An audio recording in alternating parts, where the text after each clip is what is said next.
Bonjour et bienvenue à notre méditation quotidienne. Nous sommes aujourd'hui le jeudi de la 4e semaine de Carême, année liturgique C. Renonce au mal que tu veux faire à ton peuple. Exode chapitre 32, versets 7 à 14. Dans le désert comme dans les moments difficiles de la vie, il est facile de penser que Dieu est loin. La réaction instinctive est semblable à celle d'Israël, se faire son propre Dieu pour nous guider et répondre à nos besoins. C'est presque paradoxal ce qu'Israël parvient à dire devant le veau d'or. Voici ton Dieu Israël, celui qui t'a fait monter du pays d'Égypte. Quand il n'y a plus de souvenir de ce que le Seigneur a fait, tout devient l'œuvre de soi-même. Seul le souvenir de l'action de Dieu dans sa propre vie permet de répondre véritablement aux difficultés de la vie. Malheureusement, la concentration sur soi rend dure. Nous avons besoin de l'intercession d'un frère ou d'une sœur comme Moïse, qui prie le Seigneur pour nous. C'est le ministère de l'amour qui se réalise dans l'Église lorsque nous prions les uns pour les autres. Dans cette prière pour toute l'Église, pour toute la communauté, nous accomplissons un véritable service sacerdotal. La prière commune s'élève vers le Seigneur et atteint son cœur, jusqu'à le faire reculer dans son jugement de condamnation. Comme ce fut le cas en cette occasion, il renonça au mal qu'il avait voulu faire à son peuple. La prière est un pouvoir extraordinaire entre les mains des croyants, comme Jésus l'a rappelé à plusieurs reprises à ses disciples.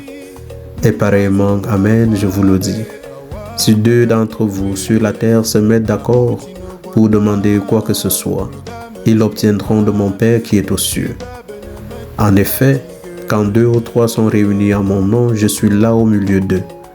Matthieu chapitre 18, versets 19 à 20. Le mystère caché derrière le voile de la révélation de Dieu est arrivé au grand jour, à l'heure de la proclamation. Les adversaires de Jésus se cachent derrière Moïse.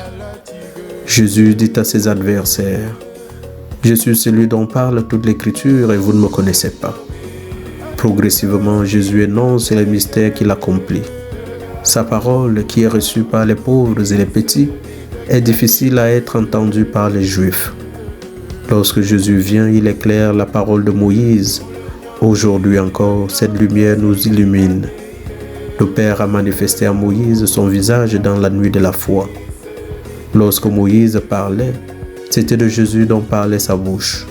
Quand Jésus est venu, la prophétie a dévoilé son visage. La voix de Dieu est proclamée au peuple de Dieu.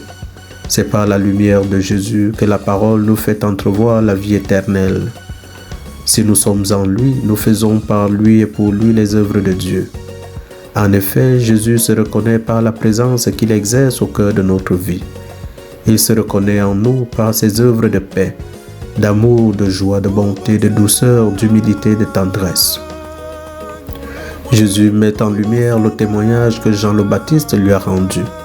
Mais il souligne aussi qu'un témoignage humain n'est pas assez fort. Il n'y a que le témoignage de Dieu qui soit adéquat à la présence de Dieu. Jésus loue Jean le Baptiste en le décrivant comme une lampe qu'on allume et qui brille. Il rappelle que beaucoup de Juifs ont reçu de son vivant le baptême. Plus grand que le témoignage de Jean-Baptiste est celui des œuvres de Jésus. Ces miracles attestent qu'il est l'envoyé du Père. C'est par notre vie, bien plus que par nos paroles, que nous annonçons le mystère de Dieu. Jean-Baptiste, comme une lampe qui éclaire, annonçait Jésus.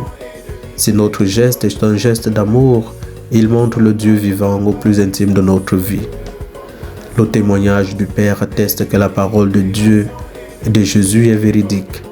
Mais pour que ce témoignage soit perçu, il faut savoir écouter la parole. Jésus dénonce l'incroyance des Juifs.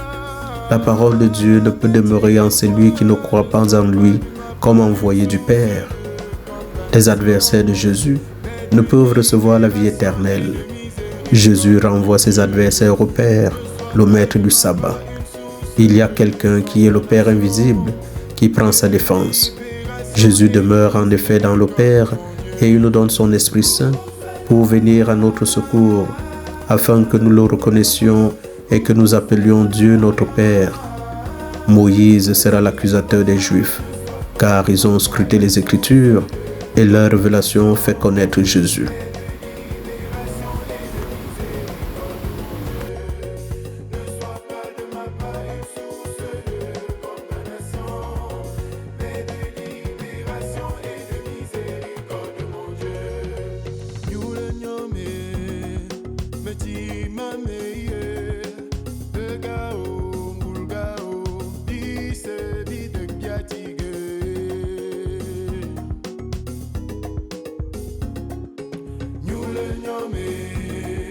Petit mamie, de gars.